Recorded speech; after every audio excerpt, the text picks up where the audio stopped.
following is a feature presentation of the Replay Sports Channel, the home for great games.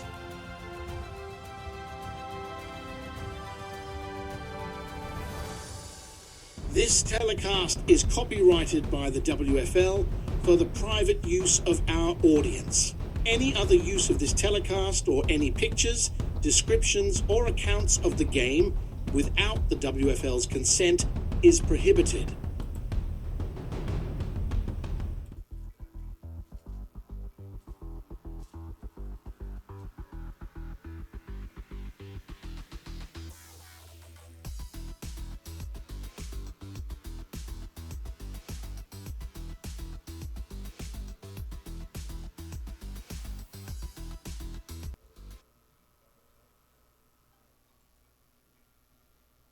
Welcome, everyone, to the Deep Dive. We are really glad you're joining us today because, we have got a lot to get through. Oh, yeah. It is a massive stack of Week 14 preview reports, box scores, game recaps, just a ton of material. Right, and we're covering 10 pivotal matchups here. But our mission today isn't just to, sit here and read off the standings for you. No, not at all. That would be boring. Exactly.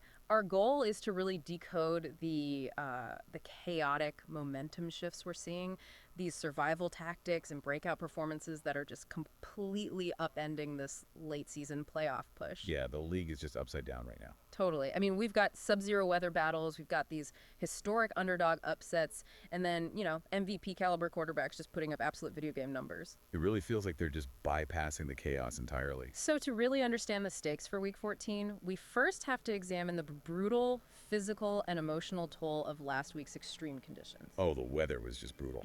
Right.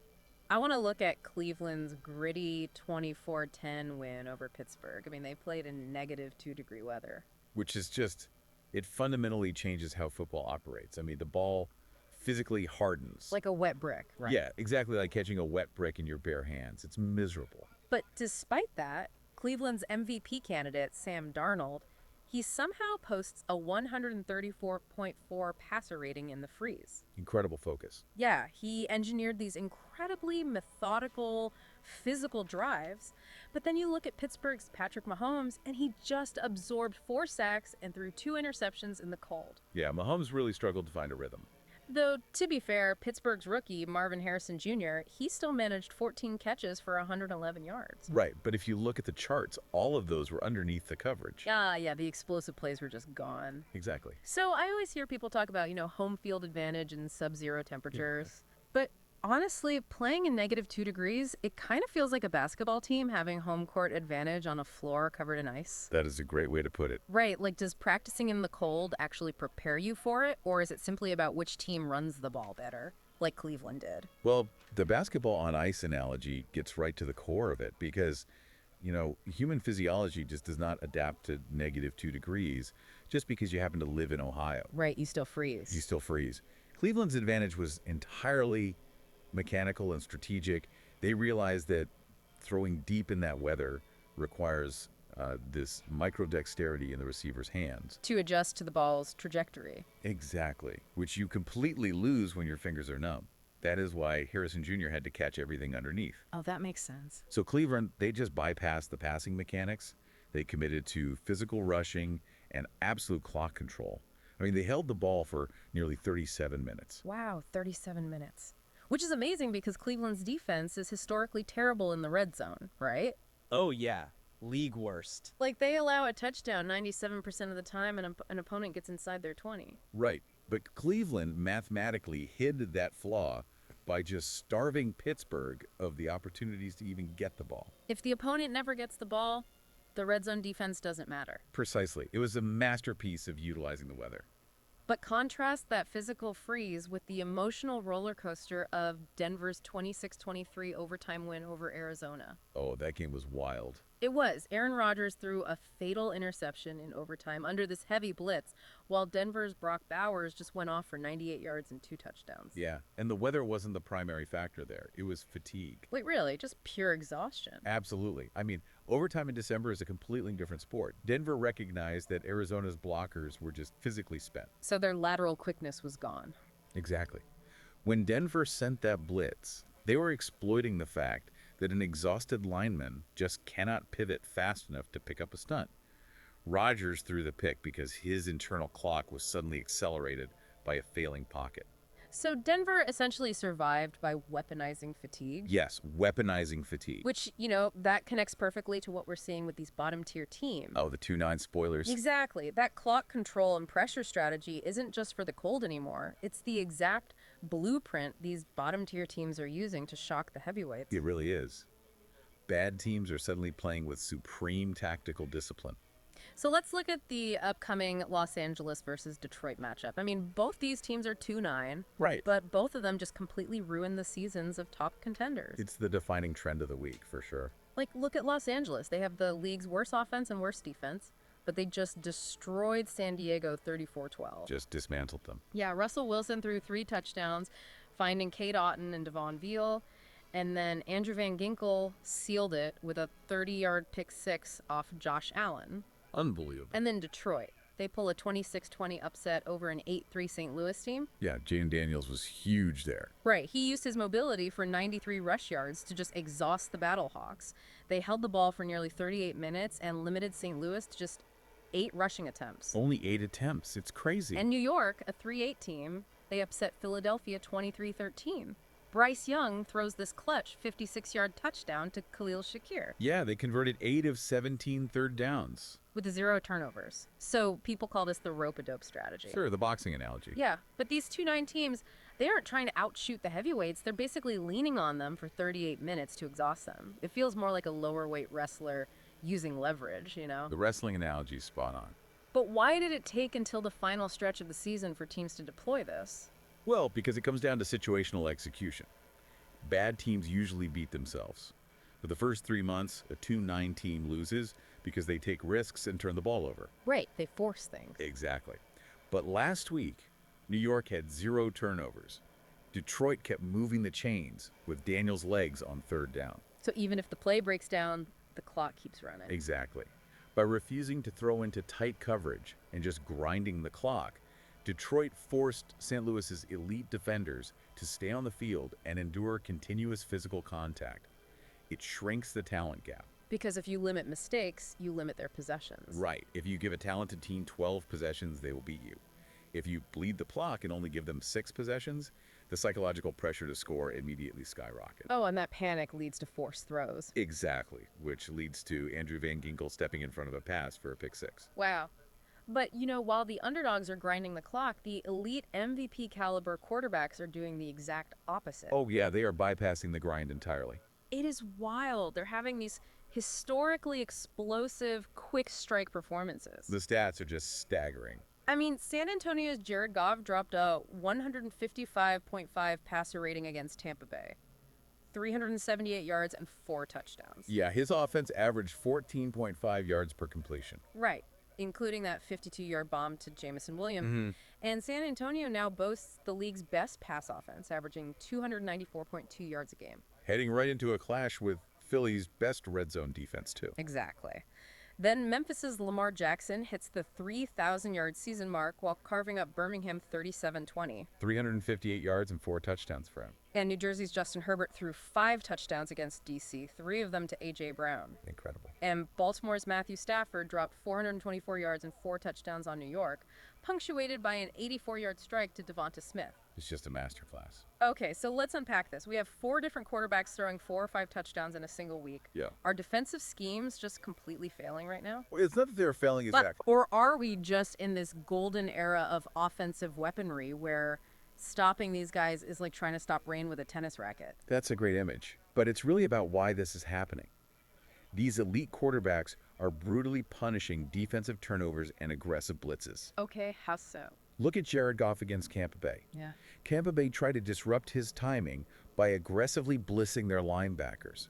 But when you blitz a linebacker, you leave a physical void in the middle of the field. Ah, soft spot. Right. Goff's processing speed is so fast, he identified the blitz, instantly altered his receivers' routes to fill that space, and hit them in stride with quick strikes before the pressure could even get there. So they just punish you for trying to pressure them. Exactly. And then with Herbert, he scored repeatedly off of short fields because C.J. Stroud threw 3 interceptions. Oh, right.